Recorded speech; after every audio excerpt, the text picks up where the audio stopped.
Have you ever felt the sudden urge to push someone away just as things were starting to get serious? Today, we're going to explore the subtle, yet powerful signs that you might be afraid of falling in love. This fear can manifest in various ways, but by the end of this video, you'll be equipped to recognize these behaviors in yourself or in others, potentially opening the door to more meaningful relationships. And keep an eye out for our bonus tip at the close of this video, where everything we discuss comes full circle. It's a pivotal piece of wisdom that might just transform your perspective on love and fear. Make sure to stick around for that. 1. Sabotaging relationships. Picture this. Things are going swimmingly with someone special. You're laughing, sharing, maybe even planning your next adventure together. Then, out of the blue, you start picking at every little thing. Suddenly, their once endearing quirks are now your pet peeves. Before you know it, you're pulling back, making mountains out of molehills, and maybe even calling it quits. Sounds familiar? This is what we call sabotaging a relationship. It's like our inner defense squad kicks in, trying to save us from what it thinks is impending doom, heartbreak. But here's the twist. It's all happening backstage, in the unconscious part of our minds. We're not deliberately throwing wrenches into the works. It's more like an instinctive move, a way to protect our hearts before we even realize they might be in danger. It's a bit like having an overprotective friend who means well but sometimes keeps you from experiencing something truly great. This friend thinks they're saving you from potential pain, but in reality, they're holding you back from the joys and depths of a close connection.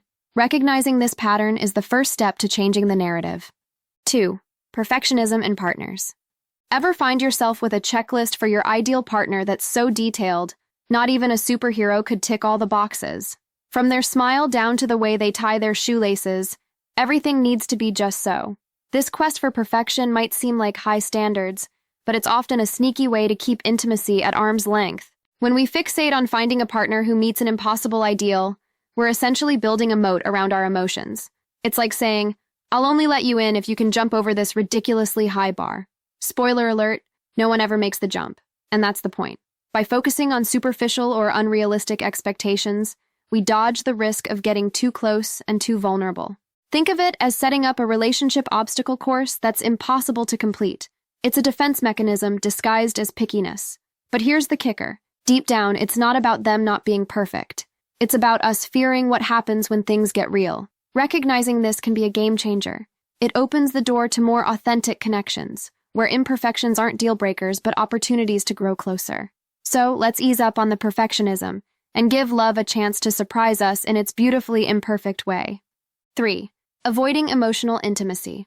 Keeping things light and breezy is another big sign that you're afraid of love. Ever noticed how some of us are maestros at steering conversations away from the deep end? One minute you're on the verge of a heart-to-heart, and the next, you're debating pineapple on pizza. It's a skill, really, but also a classic move to dodge vulnerability. This art of conversation deflection is more than just small talk savvy.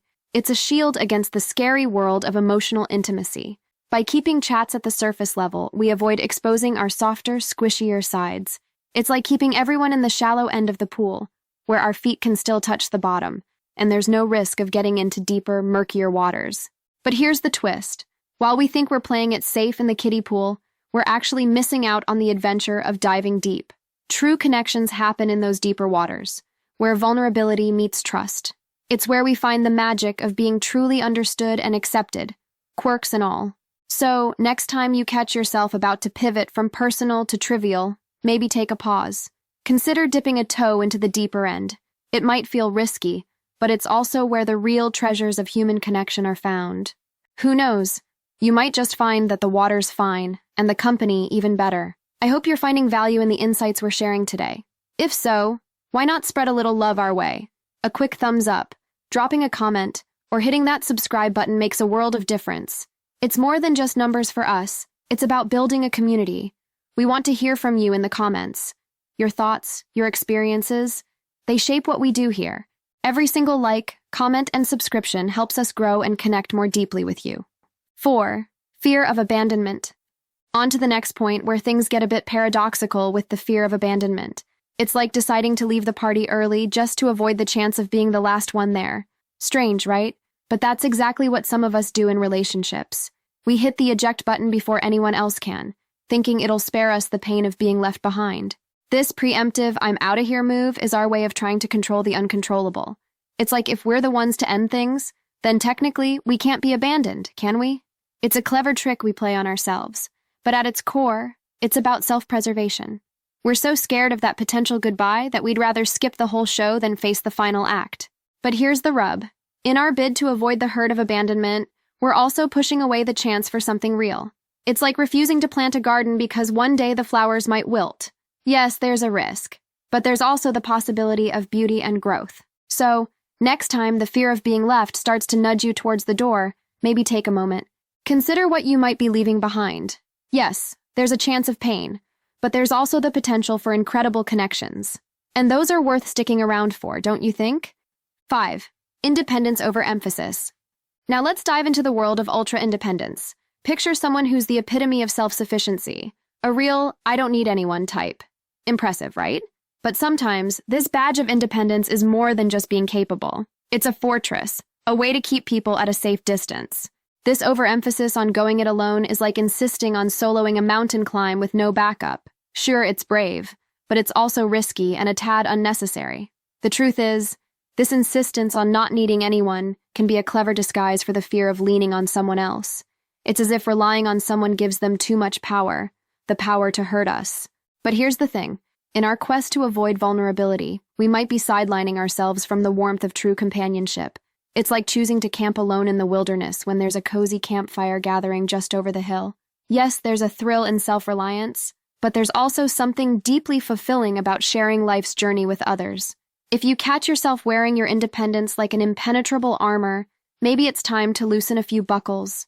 Letting someone in doesn't mean losing your strength. It means embracing the beauty of shared strength, where vulnerabilities are not weaknesses, but bridges to deeper connections. 6. Past traumas. Heading into our next point, let's gently touch on the echoes of past traumas. Imagine your heart as a memory box, holding not just the joys but also the hurts from yesteryears. Sometimes these old wounds have a way of whispering warnings, making us flinch at the thought of new love because, well, what if history repeats itself? These past pains, be they from heartbreaks, betrayals, or losses, can cast long shadows over our present. It's like having a ghost from a previous chapter haunting the pages of our current story, making us wary of every plot twist that might lead to emotional exposure. But while our past shapes us, it doesn't have to define us. It's like being afraid to sail because you once capsized. Yes, the water might get choppy, but every voyage is different, and this time, you know more about navigating the waves. So, if you find yourself bracing for impact at the mere thought of falling in love, it might be time to sift through that memory box. Acknowledging these past traumas is like acknowledging the elephant in the room, making it less daunting and more manageable. Remember, every heartache has its lesson, and with each lesson comes strength. Allowing yourself to love again isn't about forgetting the past. It's about embracing the future with a heart that's wiser, kinder, and open to the possibilities of something beautifully new. Bonus tip: recognizing patterns. All right, here's a little extra nugget of wisdom for you. It's all about spotting those sneaky patterns in how we behave when love's on the horizon. Understanding these recurring themes in our love lives isn't just helpful, it's crucial. Why, you ask? Well, it's like becoming your own love detective, piecing together clues about why you might shy away from deep connections. Think of it this way. Once you map out your love blueprint, you're setting the stage to rewrite it. That's right, knowledge is your power here. And guess what? You don't have to go through it alone. Leaning on your squad, your family, or maybe a trained professional can amplify your journey toward fearless love. As we wrap up, remember this golden nugget: uncovering and embracing your fears is the stepping stone to not just facing, but also dancing with love. When you start to see your own patterns, you're not just surviving the love game, you're gearing up to thrive in it. And with a little help from your cheerleaders, there's no limit to the love heights you can soar. Are you ready to learn more about love and dating? Watch our video on the psychology of attraction for some surprising truths. Or discover the telling signs that you are suffering from touch starvation. Thanks for watching. Please like, comment, and subscribe.